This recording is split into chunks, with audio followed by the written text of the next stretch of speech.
মালদ্বীপ সিরিজের দ্বিতীয় দিনের ভিডিওতে আপনাদের স্বাগত। দ্বিতীয় দিনটা আমরা পুরোটাই রেখেছি অ্যাক্টিভিটিসের উপর। সকালে উঠেই হোটেল থেকে আমাদের কমপ্লিমেন্টারি ব্রেকফাস্টটা করে নিই। এরপর আমরা আমাদের অ্যাক্টিভিটিসের উদ্দেশ্যে রওনা দিয়ে দিই।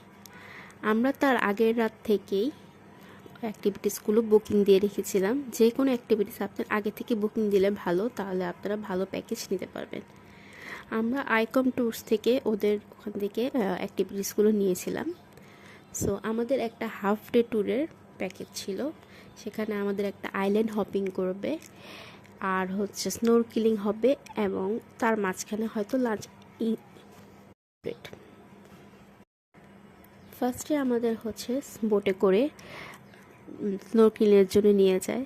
স্নোরকেলিং হচ্ছে আপনি যদি সাঁতার নাও জানেন তাও করতে পারবেন। এটা লাইফ জ্যাকেটের সাহায্যে সবাই করতে পারে, এবং এটা হচ্ছে আপনি পানির নিচের জগৎটাতে উপরে হালকা হালকা ভেসে ভেসে দেখতে পারবেন। এটা অনেক সুন্দর অভিজ্ঞতা।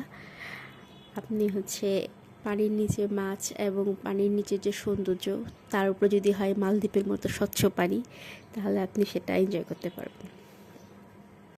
করার আগে ইনস্ট্রাকশন আপনাকে ভালোভাবে দিয়ে দেবে আপনি কীভাবে করতে পারবেন না করতে পারবেন, এবং একজন আপনার সাথে সবসময় থাকবে, গ্রুপটা যে দেখতে পারে, এবং সেখানে আপনার ভালো ছবি ভিডিও এগুলো তুলেও দিবে আপনারা আলাদা পে করলে। এরপর স্নোরকেলিং শেষে আমরা একটি আইল্যান্ডে যাই, গুলি আইল্যান্ড। গুলি আইল্যান্ড হচ্ছে বিকিনি বিচ নামেও পরিচিত।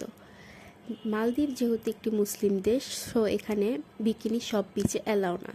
কিছু কিছু নির্দিষ্ট সংখ্যক দেশ বিকিনি অ্যালাউ।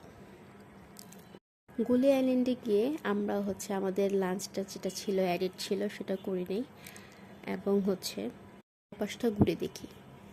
সেখানকার পানীয় এত সুন্দর যা ভাষায় বলে বোঝানো যাবে না। একমাত্র চোখের সৌন্দর্যই আমরা উপভোগ করতে পারি।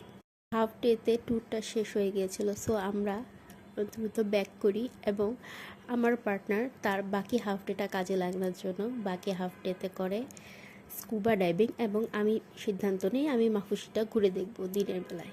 ডাইভিংয়েও আপনাকে ইনস্ট্রাকশন দেওয়া হবে, এবং এই প্যাকেজটা আগে থেকে বুকিং করে নিলে ভালো, এবং ওখানে আপনার কিছুটা সাঁতার জানলে ভালো, কারণ এটা যেহেতু পানির অনেক গভীরে নিয়ে যায়, সো আপনার নিজ দায়িত্বে এটা আপনি করবেন। যেটা জগৎটা আরও ভালোভাবে পর্যবেক্ষণ করার জন্য স্কুবার জুড়ি হয় না। যদি আপনি সি লাভার হন, অ্যাডভেঞ্চার করতে চান, অবশ্যই স্কুবা ডাইভিং ট্রাই করবেন। পানির নিচে কি অদ্ভুত জগৎ, একমাত্র আপনি সেটা স্কুবাতেই দেখতে পারবেন। এখানেও আপনাকে ভালোভাবে ইনস্ট্রাকশন দেওয়া হবে, এবং একজন ইনস্ট্রাক্টর সবসময় আপনার সাথে থাকবে, যে আপনার কোনো ব্রিদিং প্রবলেম হচ্ছে কিনা বা আদার্স কোনো প্রবলেম হচ্ছে কিনা আপনি আলাদা করে ছবি ভিডিও সব কিছু করতে পারবেন। এভাবেই আমাদের মালদ্বীপে দ্বিতীয় দিন শেষ হলো। Thank you.